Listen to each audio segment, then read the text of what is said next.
顾恒发来取消订婚的信息时，我正在盯着酒店布置场地和司仪敲定细节。沈岩回来了，订婚取消。我盯着微信，呼吸停滞了1秒，僵在原地。司仪说的话近在耳边，我却什么也没听清。然后呢，我颤着手打字。顾恒回得很快，没有丝毫迟疑。他确诊了抑郁症，要回国治疗，不能受刺激。我想起昨晚沈岩发来挑衅的信息，只要我想，你们这辈子定不成婚。我原以为这次2家亲友都已通知，顾恒不会再陪着沈岩胡闹，却还是低估了沈岩在他心里的重要性。我忍着怒意，手指飞速在手机屏上敲击。他什么时候痊愈，我们什么时候才能订婚？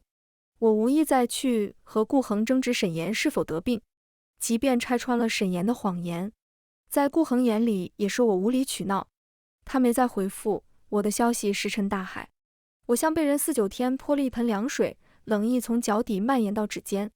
他习惯了在我们的问题上选择逃避，在他眼里，气消了我会主动回去。可这次我真的累了，没有心情再去和沈岩争他的爱，也没有精力再去等他下一次愧疚和承诺。叫停了酒店布置的工作人员，赔了违约金。我给顾恒发了个信息，各自通知亲友。他回得简单明了，好。我自嘲地笑了笑，将顾恒从好友列表里删除。和顾恒这7年分分合合，每一次都跟沈岩有关。他爱沈岩，娶不了他；不爱我，却只能娶我。顾恒的母亲曾直白地跟我说过，他没有嫌弃如今落魄的林家，扛下压力认下这门婚约，是觉得我有几分姿色，又有和顾恒青梅竹马的情谊，希望我能拴住顾恒，赶走他身边那个痴心妄想的女人。我也曾以为只要足够努力，只要一直待在顾恒身边，总有一天他会回心转意。可惜没有等来那一天，我对顾恒的爱已经一点一点消磨殆尽。回到别墅收拾行李时，顾恒还没回来，他在餐厅陪沈岩吃晚饭。沈岩发的朋友圈虽然没有露出顾恒的脸，却清楚地拍到了顾恒手上的戒指，我和他一起挑选的订婚对戒。我将手上的戒指脱下来，放在餐桌上，思来想去，没有引起他注意的必要。我拿起戒指扔进了冲水马桶，拉着行李箱刚走到门口，顾恒就抱着沈岩进了门。好久不见，我大方地朝沈岩打招呼。沈岩有些惊慌，不知所措地看向顾恒。大抵我从前但凡见他，被他2句话一挑拨，就歇斯底里的像个泼妇。现在这般情绪稳定的样子，倒让他无所适从了。顾恒的目光落在我手里的行李箱上，只诧异了一瞬，就面色如常。也好，你搬出去住一阵子，更利于延延恢复。让准未婚妻搬出婚房，给白月光养病。这么无耻的话被顾恒说的理所当然。这么渣的男人，我竟然爱了7年。我懒得和他再周旋，拉着行李箱头也不回地离开。走远前，我听见顾恒说，别管他，不用招手，自己就会求着要回来。沈岩娇嗔，我生气，你也不哄我吗？我哪里舍得惹你生气？我忍着胃里的翻江倒海，加快了脚步。我搬回了自己买的公寓，楼下是繁华的商区。我喜欢热闹，有烟火气的地方。顾恒喜欢安静，他讨厌这个公寓，更厌恶我公寓的邻居宋庭川。和他一样含着金钥匙出生的公子哥。顾恒讨厌宋庭川，大抵是他既羡慕宋庭川为爱抗争的勇气，又没有宋庭川为爱和家里决裂的能力。这位宋公子可比顾恒疯多了。宋庭川要娶进门的女人，是从入圈就桃色新闻缠身的3线女星。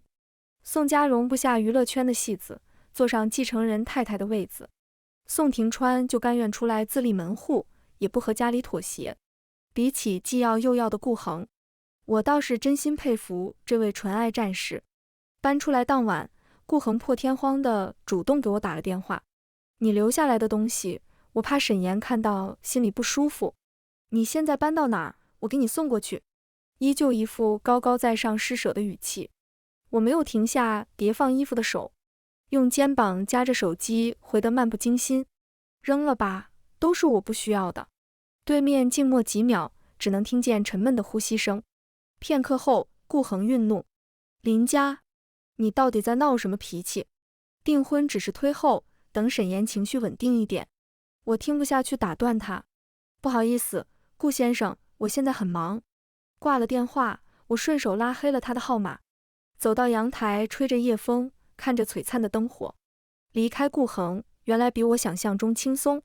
楼下传来的靡靡之音打破了片刻的宁静。我下意识探身朝楼下看了一眼，楼下阳台植被茂盛，我只看到一双白皙的手抓握着栏杆和一颗晃动的头颅。好家伙，楼下住的是宋庭川和那个3线女星，他们小情侣还挺会玩。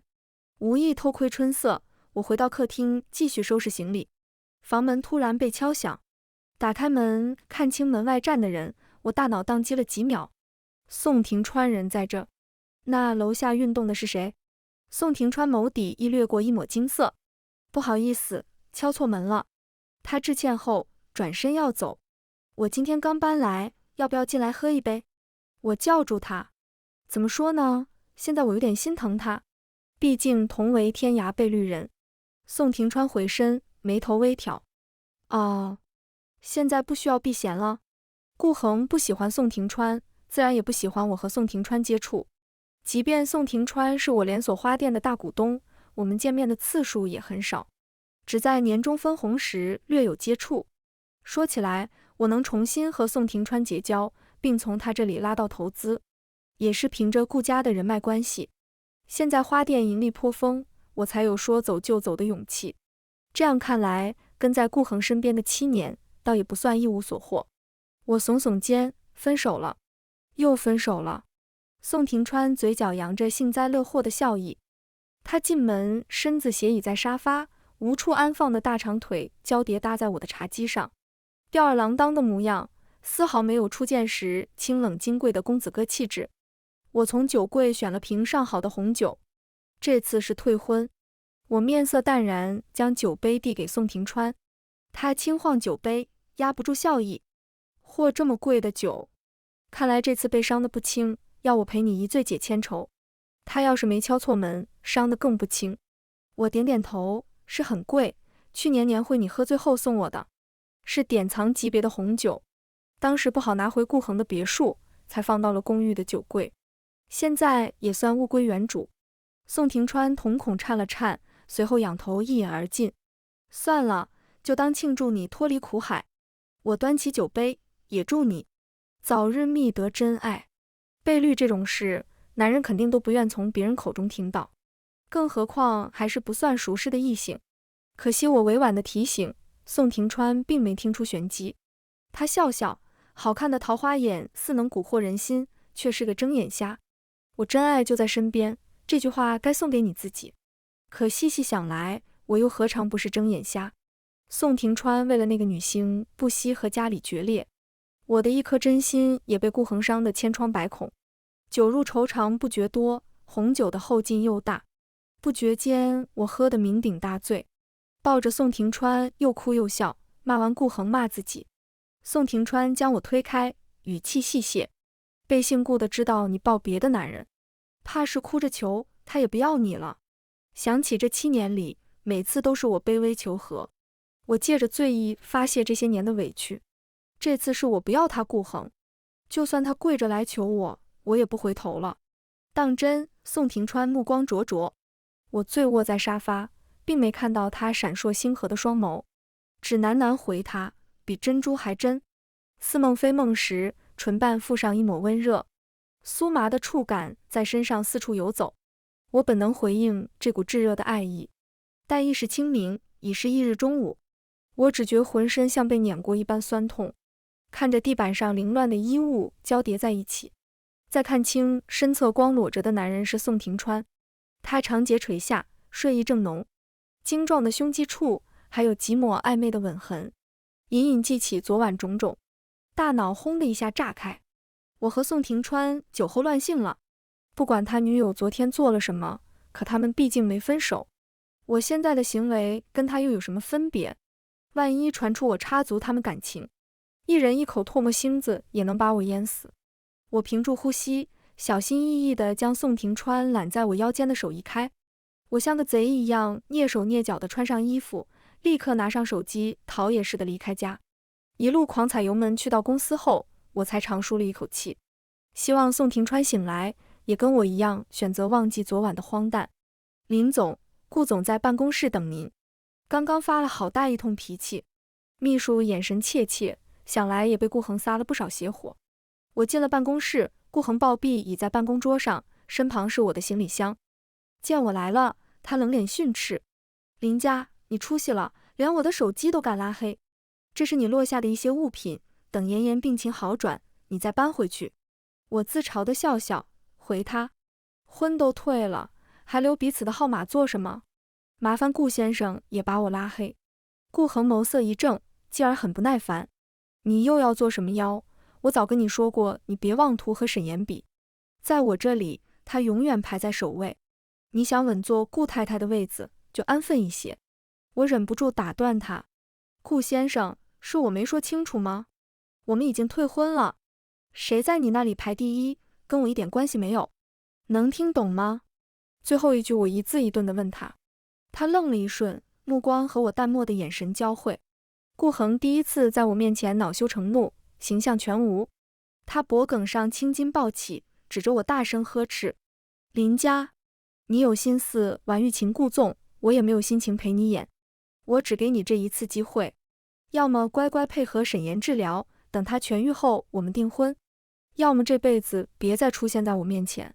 我面无表情地捡起之前被他摔落的文件。顾先生只要别再跑来发疯，我保证我们这辈子不会再见。他被我捧着惯了，哪里受得了这样的轻视和冷落？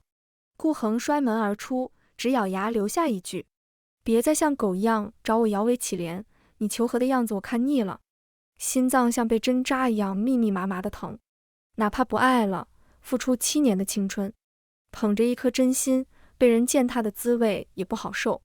我没有太多的时间伤秋悲月，宋庭川的电话和信息就轰炸而来。渣女，吃饱就跑，这就是你对待投资人的态度？难道是昨晚不满意？给你3分钟时间，不回电话我就去公司找你。我看着宋庭川发来的微信，心跳不受控制的加速，既惊又怕，我慌乱之下索性关了手机。昨晚虽不是我主动的，但我似乎也没拒绝。宋庭川向来是个天不怕地不怕的主，我和他不一样，我事业刚起步，要顾及的又太多，惹不起我只能躲。订了最快飞往巴黎的航班，原本办的签证是要和顾恒度蜜月用的，现在倒用来躲桃花债了。我在巴黎藏了1个多月，除了逛吃喝逛花店，就是疯狂搜索国内的娱乐新闻。我害怕看到有关宋庭川和安曼分手的消息，不管因何分手，对我来说都不是好事。直到娱记爆出安曼和宋家太子爷同逛珠宝店，似好事将近，安曼豪门梦圆。图片虽是偷拍的视角，但能清晰地看到两人在挑选钻戒。悬着的一颗心落下，我订了机票回国。近来一直食欲不振，精神萎靡。我回国第2天就去了医院，一番检查后，医生的话却犹如晴天霹雳：孕4周了，孩子要不要？我只觉天旋地转，耳边轰鸣。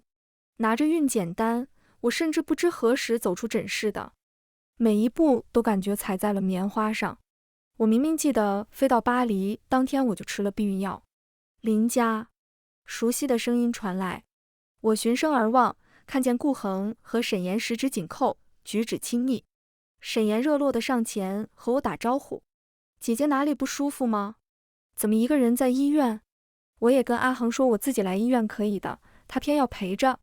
从前的沈岩也是如此，轻柔的语调，随意的茶言茶语就能让我情绪失控。现在我不爱顾恒了，情绪不再波动，只觉得他聒噪。妹妹柔弱不能自理，在家许是还要顾先生把尿吧。一句话结束战斗，沈岩红了眼眶，目光紧锁在我手中的孕检单上。你怀孕了。晶莹的泪珠一颗颗划过沈岩苍白的小脸。方才一直隐身的顾恒挡在沈岩身前，他蹙眉，神色凉薄：处理掉，不要自讨没趣。我冷冷地瞥了他一眼，不是你的。顾恒脸色一沉，眸底墨色翻涌。我没有心情再去探究顾恒的情绪，绕开两人离开。走到医院停车场，我被大步追来的顾恒拽住了手腕。刚才怕影响沈岩心情，孩子留下，之前的事我既往不咎。他自说自话，施舍般的语气实在好笑。顾先生，你是听不懂人话吗？孩子不是你的。我甩开顾恒的手，懒得再和他废话。不是我的，难不成你还有别的男人？顾恒笑意微妙，语气不屑。他不会相信我会怀上别的男人的孩子。这些年我在感情里无底线的包容和忍让，是顾恒自信和优越感的来源。今天由我亲手打碎，竟莫名有些报复的快感。顾先生，孕4周，你算算时间，孩子是你的吗？我冷笑着看他，将孕检单递到顾恒眼前。看清孕检单的一瞬，顾恒的笑意僵在脸上。他一把夺过单子，看了又看，满脸愠怒。他将孕检单撕得粉碎，怒声质问我：孩子是谁的？林家，你居然敢背着我找别的男人？什么时候的事？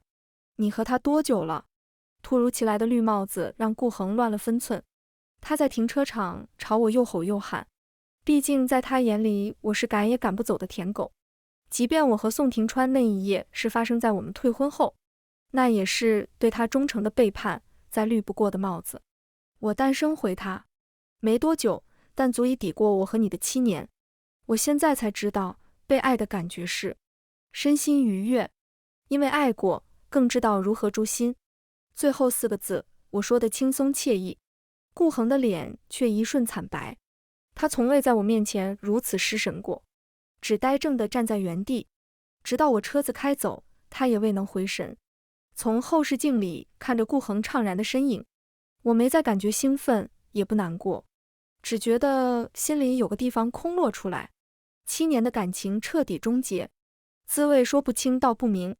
开车刚驶出一个路口，我的车被一辆超跑逼停，却见宋庭川下车大步朝我走来。他俯身拉开驾驶室的门，颀长的身材带着浓浓的压迫感。他冷着一张脸，沉声开口：不是他的，那就是我的了。带球跑？林家，你玩得挺花。宋庭川竟然知道了。我压下心虚，反客为主。你跟踪我？不然他怎么知道我和顾恒的对话？我在巴黎跟了你1个月，你现在才发现？你怎么知道我去了巴黎？宋庭川叹了口气，耐心地和我解释。你让秘书订机票、订酒店，我身为公司股东，想知道公司负责人的行程很难吗？末了，他语气宠溺。我真有点担心咱俩孩子的智商。我对上他灼热的眸光，心跳蓦然漏了一拍。这种奇妙的氛围，我和顾恒7年间都不曾有过。后面被堵住的车子鸣笛刺耳，正好掩饰了我的慌乱。还走不走？绿灯了，要腻歪回家腻歪啊！我们是你们 play 的一环吗？后面的司机落下车窗冲我们喊。我骚到耳面通红，心跳加速。你把车挪开，回家再说行不行？宋庭川故意曲解我的意思。好，那就回家说。他咬中回家2个字，语气暧昧至极。我莫名开始躲避他直白的目光，趁我不注意，他在我脸颊轻落了一吻。待我回神，他已经坐回驾驶室。一番骚操作，惹得我一路游离，无意识跟在他车后回了公寓。但事情已经出了，再躲是没用了。我和宋庭川是该坐下来好好谈谈此事。回到家后，我开门见山，这个孩子是个意外，我明天会去医院约。腰身被手臂收紧，宋庭川从背后将我拥入怀，耳畔是他炙热的呼吸。我身子一僵，没有说完的话含在了口中。你这个女人怎么这么狠心，躲我1个多月，回来就要流掉我们的孩子。我挣开他的怀，手掌推拒在他胸膛，保证我俩之间有1臂距离，这样我才能正常和他交谈。宋先生，你为了安曼不惜和家里决裂，实话说，我也为你们的爱情动容过，所以更不能容忍自己破坏你们的感情。这孩子是我的，我有权决定他的去留，请你忘了那晚，安心结婚。宋庭川嘴角噙着坏笑，将我的手掌推移到腹部。腹肌练得更好，你可以摸这里。隔着衣料也能触到他的体温和凹凸结实的肌肉。我耳廓烫得厉害，想抽走手，却被他死死按住。谁跟你说我和安曼要结婚了？你们不是去挑选？我不和安曼演这出戏，你能舍得从巴黎回来？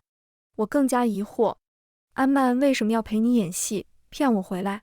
难道他发现安曼给他戴了绿帽子，两人分手了？他为什么不愿意？我和安曼从开始就是纯洁的革命友谊。宋庭川当着我的面拨通了安曼的电话，声筒里传来安曼夹杂着微喘的娇媚嗓音。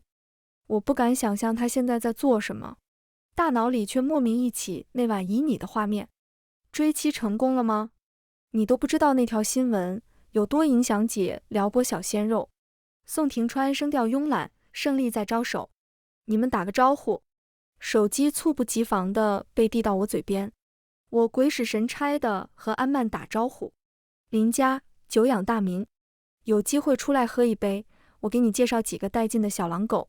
我稀里糊涂回个好字，电话立即被宋庭川挂断。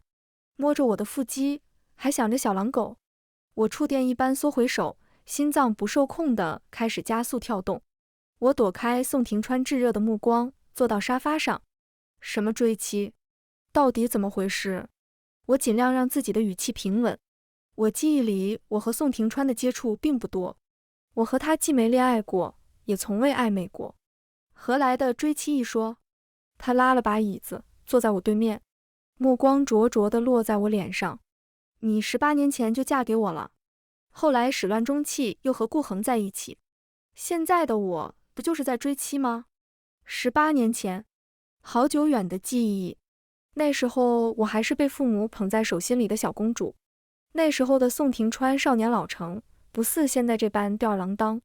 那时候的顾恒也从不用高高在上的眼神俯视我，而宋庭川口中的嫁给他，不过是8岁的我玩过家家，因为跟顾恒闹了矛盾，赌气拉着宋庭川做了新郎。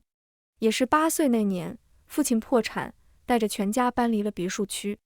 我和顾恒、宋庭川切断了联系，7年前再回到他们视线，是为了给重病的父亲筹集高昂的手术费。我穿着洗得发白的衣裙，忍着难堪求到顾家门下。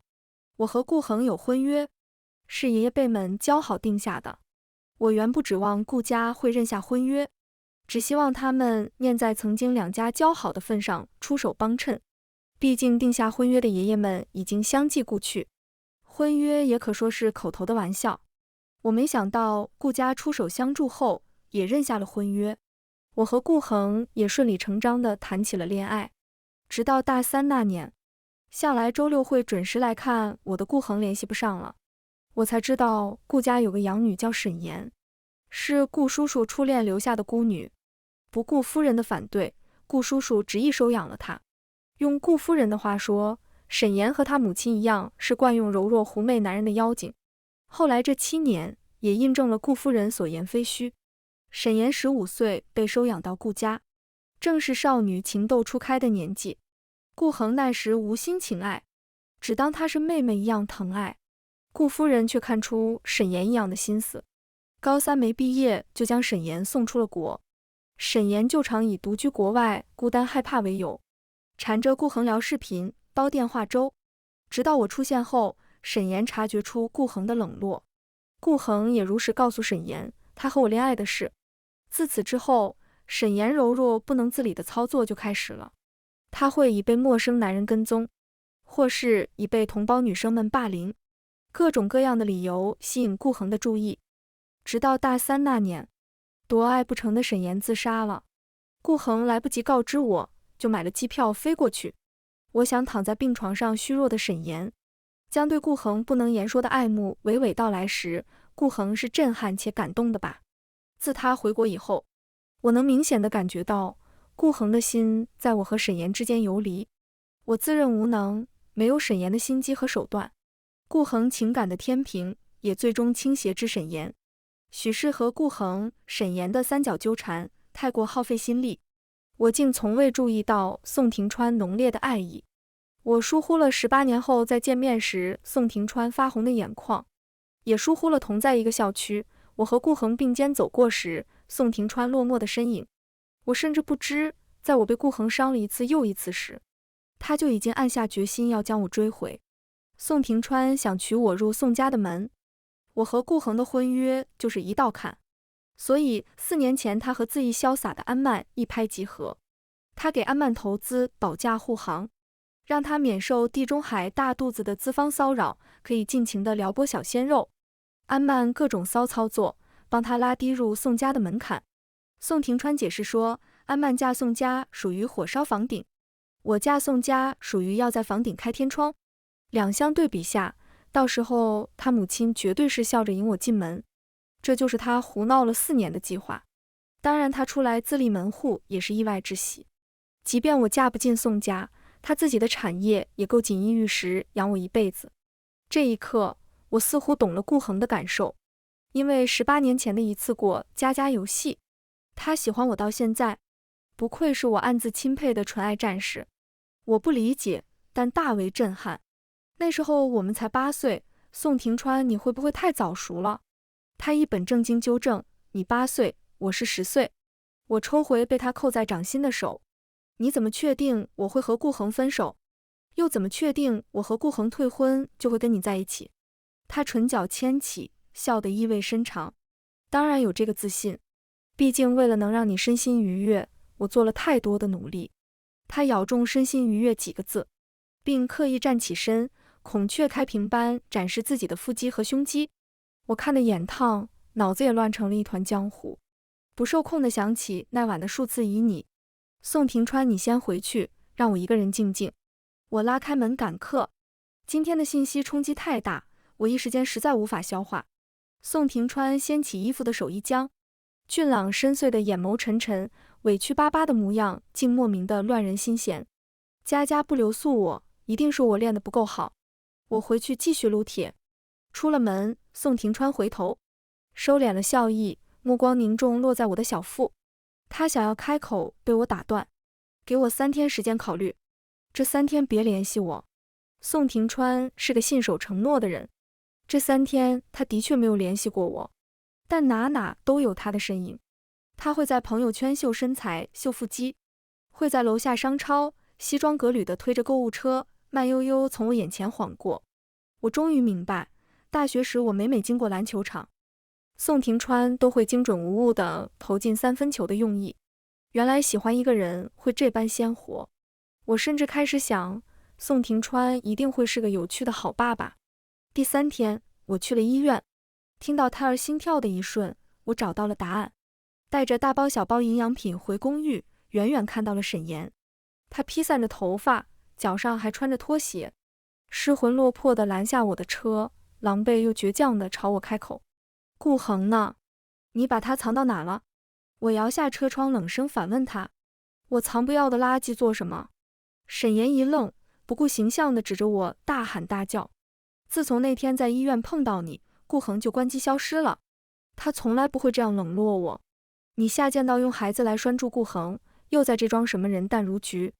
你以为顾恒真的爱你？你对他来说不过是生孩子的机器。沈岩歇斯底里的样子像个泼妇，哪里还有半分乖巧清纯的人设？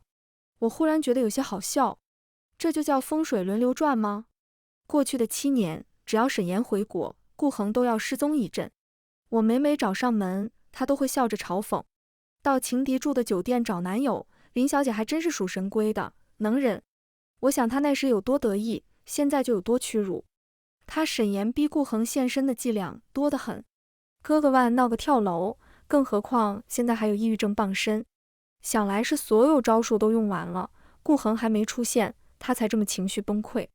我倚在车里静静看着他发疯，待他缓气时才淡声开口：顾恒不在我这，孩子也不是他的。我跟沈小姐不一样，不屑介入别人的感情，更没有回收垃圾的习惯。沈岩脸色惨白地僵愣住，口中喃喃重复：不可能，不可能。阿恒是爱我的，一定是你骗他怀了他的孩子，他才抛下我。我没再理他，启动车子离开，没有因沈岩出现扰乱心绪。回到公寓，我迫不及待地查找胎教视频观看，了无生趣的日子竟因为有了期待而鲜活起来。当晚我做了个荒诞却美好的梦，我抱着宝宝和宋庭川举行了婚礼。婚后，我们夫妻恩爱，孩子也乖巧懂事。美梦在有节奏的敲门声中戛然而止。我半梦半醒间打开了房门，是宋庭川倚在门框搔首弄姿。他赤裸着上身，浴巾恰到好处露出惹眼的腹肌。在梦里，宋庭川也很热衷于展示他的腹肌，甚至表演了腹肌加核桃以及开酒瓶。我恍恍惚惚换了句：“老公，回来了。”“你叫我什么？”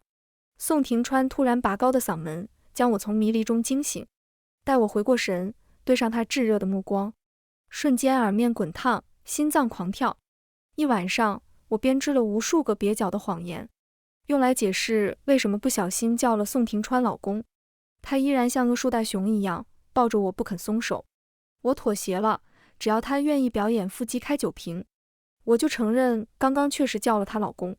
后来公寓里很难再找出有瓶盖的啤酒。人与人之间的相处真的很奇妙。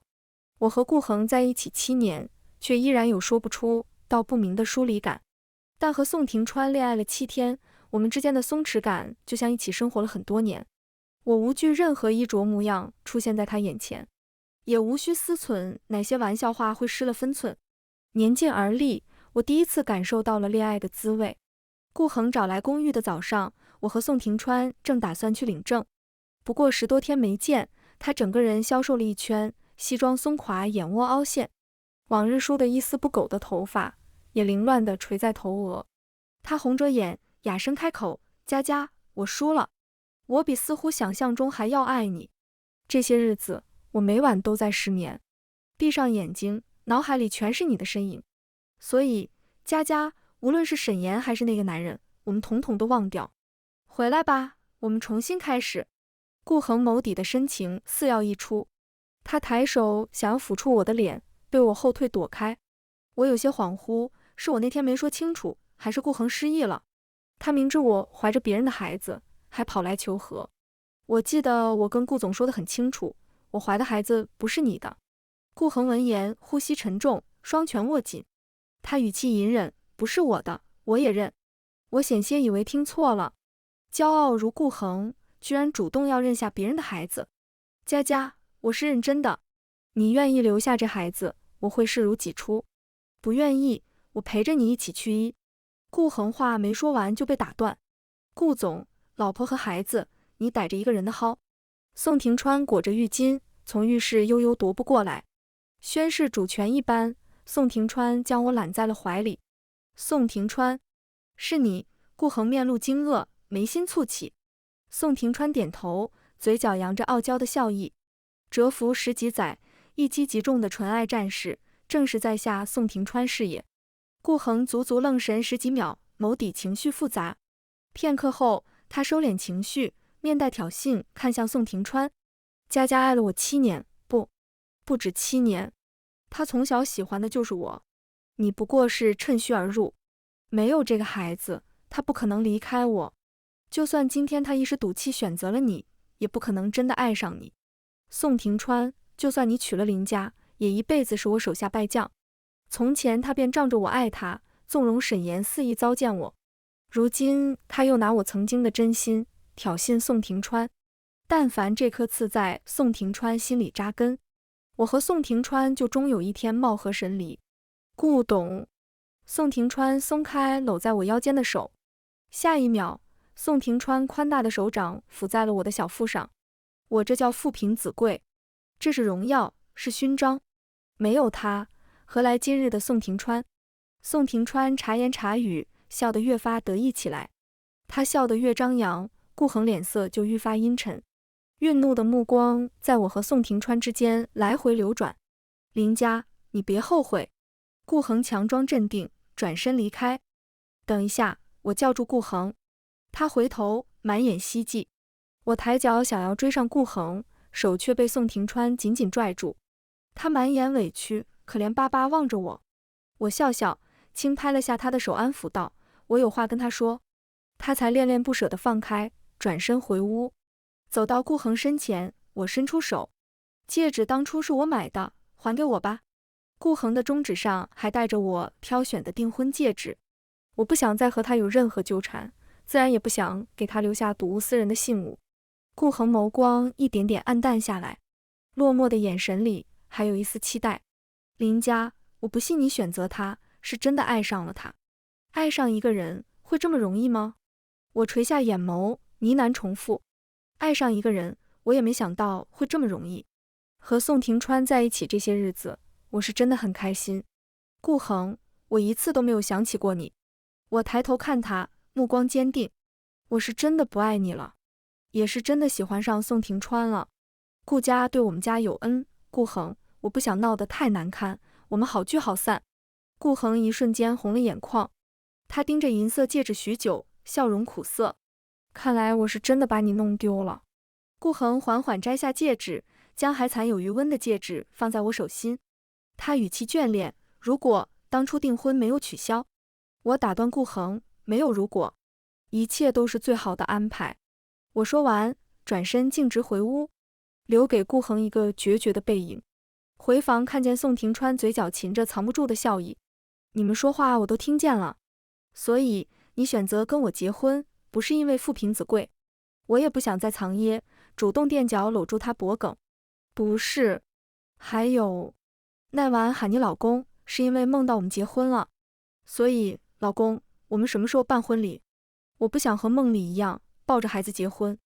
我终于看见宋庭川眸底的星河闪烁，他激动得说不出话，俯下身吻了又吻，爱意在他唇间肆意绽放。这个月就办婚礼。他吻的眼神迷离，口中喃喃，这混球到底什么时候才能卸货？我和宋庭川带着结婚证去宋家那天，安曼在微博官宣了和小鲜肉的恋情，并提及宋庭川，感谢他一路保驾护航，合作很愉快，也恭喜他终于抱得美人归。宋夫人看着新闻，既气又乐，气他和女明星恋爱闹得满城风雨，乐他不是真的要娶女星入门。宋伯父则一脸严肃斥责宋庭川，若他将娶老婆的心思放在公司上，他早可以退休，带着夫人环游世界了。和宋庭川预料的一样，他父母对我这个儿媳很满意，知道小庭川的存在后，当场开始定退休带孙儿环游的行程。我和宋庭川的婚礼很顺利，当天只有一个小插曲，沈岩为了逼婚顾恒，爬上了酒店对面大楼的天台，可惜婚礼结束，顾恒也没有现身。沈岩在天台站得腿软，惜命的他没人劝，自己下去了。宋庭川扯起嘴角，语气得意，也不是谁都有我富平子贵上位的能力。新婚夜，宋庭川愁容满面在健身房里撸铁。我问他，你怎么不笑了？他回，准备1年后狠狠笑一次。这个故事到这里就结束了，感谢您的收看。如果您喜欢这个视频，就给我点赞订阅一下吧。衷心祝您吉祥如意，万事顺心。